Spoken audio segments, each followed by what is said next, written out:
So hopefully this will record what I want it to record. But basically, so you've spent the time to animate it. You spent the time to set up your cameras. All I have on this one is just a real quick, simple ball bounce, just to illustrate how to use the cameras. So the first thing that I want to do is I'm going to open up my render settings. And you can find it in two places. Well, actually three places. You can find it up in your top view. Right here, it's the clapboard with the two dots, or the slate with the two dots, whatever you want to call that icon. You can find it under your rendering tab, which is, and it's located right here, again, clapboard with the two dots. I believe you can also, if you go to the rendering drop-down menu, you can go to render settings. It might be under edit. It's here somewhere. I'm not going to worry about it because you can just click on it right here. So here when you have your render settings, now you can make an entire career out of rendering. You can be a lighting specialist. You can be a render farm manager. You can do a lot of different things. When we set up our render, you're going to want to do some single images and make sure that the render looks good. Whether you're using Maya software or Mental Ray or any other renderer, there's always some options that you can go in and change. The higher quality the render, the longer it takes. The more stuff you have in your scene, the longer it takes. If you have, for instance, when we did our serial, if you are trying to show those particles and you want to animate those particles, it's going to take a little bit longer to render versus this simple ball bounce that only has a couple of keyframes. This simple ball bounce should render in 30 seconds, 2 minutes. But for some of you, for instance, a student that I have this afternoon is working on some paint effects and making leaves move, and he was at 20 minutes per frame. So that means that for every picture he takes, it takes 20 minutes to render. Obviously, that's going to take a little bit of time. So depending on your render settings will depend on the render time. Now, I'm not going to spend a whole lot of time going over the settings. The great thing about Maya software or Mental Ray is they've got some pre-built settings, so I can go in and do production quality. It'll make it look a little bit better. Again, I can go down through each one of these, and there's going to be different settings, and each setting is going to do different things. It doesn't hurt to experiment. But really, on this, I want to focus on the common settings, the common attributes. And whether you're in Maya software, Mental Ray, Maya Vector, whatever, the common are going to remain the same. Color management, we're not going to worry about color management because we don't have to deal with screens and a bunch of other options. So I'm just going to minimize that. File output, this is important if you have multiple cameras. If you have multiple cameras, it's good to name each camera separately. So if I have 3 cameras, I'm going to do camera 1, and then I'll render camera 1. And then I'll come back in when that render's done, and I'll do camera 2. When I get done with that render, I'll come back in and do camera 3, and so on and so forth until all of your cameras are done. If you don't have a camera, or if you don't have more than one camera, if you only have one camera, if you leave this blank, whatever your scene is called, that's what it's going to name the file. So mine happens to be called sphere. So it'll be file name prefix will be sphere. You can also check the location of the files by coming up and looking at the path. Mine says users, Mr. Brown, documents, Maya, projects, default images, sphere. Yours is going to say something like volumes, student, storage, first name, last name, and then desktop, Maya project, images. This is the location of your images. Okay, I'm going to go ahead and give this a name just for fun, and I'm going to call it camera 1.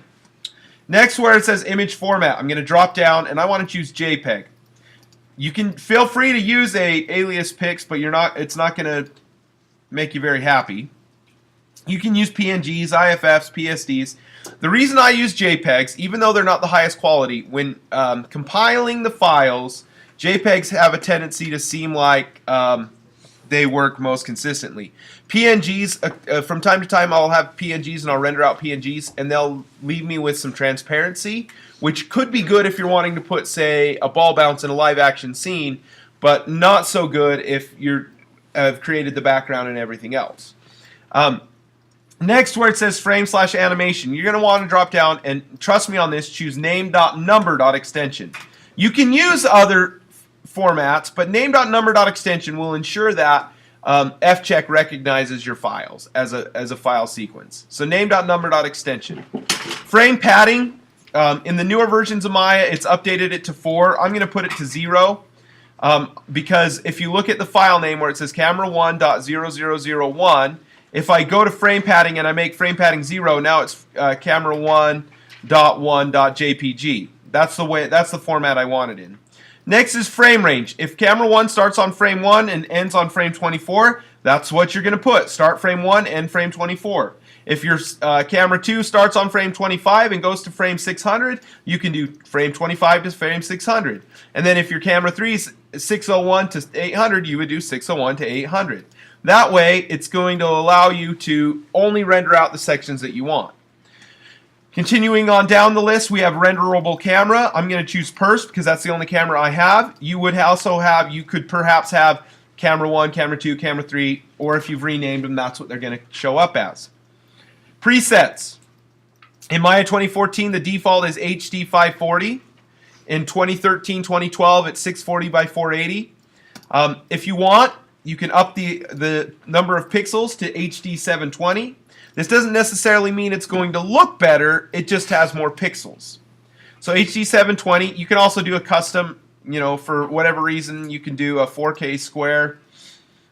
If you decided you wanted to film like The Lord of the Rings in the 4K. But for me, I'm going to keep it simple, keep the render quick, and do HD 720. That's all you have to do with your render settings. Now remember, if you do have more than one camera, each time you render, you're going to have to open up the camera settings. But I just have the one camera, so I'm going to go ahead and close this. And then I hit this icon right here. This is the batch render button. I can also go to render, batch render. It does the same thing. But this icon right here is what you want to click. You're going to click that and then pay special attention to your console here.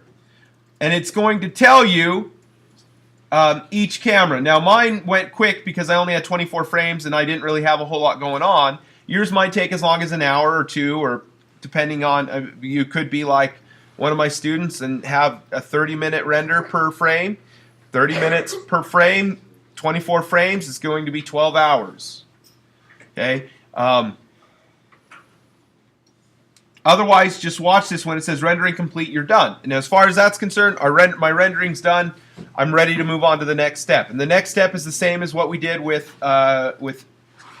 the Flash. Is I'm going to open up fcheck. In fcheck, I'm going to go to File, Open Sequence. I'm going to navigate to my sequence, and I know because I looked at my render settings that it's going to save it in Documents, Maya, Projects, Default, Images, and there's camera 1.1 all the way to camera 1.24. All I have to do is select the first image in the sequence, hit open, and it's going to start playing the fcheck window. And apparently it's going to be a little psychedelic, but that's okay. So all I have to, or seizure inducing. All I have to do at this point, it's playing back really fast. That's typical. This just plays the frames as fast as it can.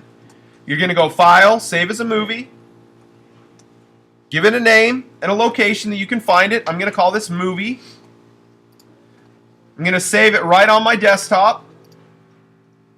And I'm going to hit Save. Then I navigate to the movie. Oh, I'm sorry. You're also going to get this dialog box that says No Transformations or Use Transformations. I'm going to go ahead and click Use Transformations. fcheck allows you to make some simple color corrections. And that's what the transformations are. I didn't do any transformations, but it doesn't hurt to use transformations. I go back to my Finder. And on my desktop, I should have a file called Movie. I'm going to open it up. Make sure that it's the movie I wanted. It's the movie I wanted. It's only 1 second long. If I only have one camera and I don't want to add sound effects, I'm going to change the name of this and turn it in. If you would like to add sound effects, you're going to place the movie on a hard drive, a flash drive. You can put it right here on Macintosh HD. Log into the student account and edit it in iMovie. That's all there is to it. So I'll go ahead and stop the video, put this on YouTube as soon as possible, and hopefully that will allow you to get rendering. And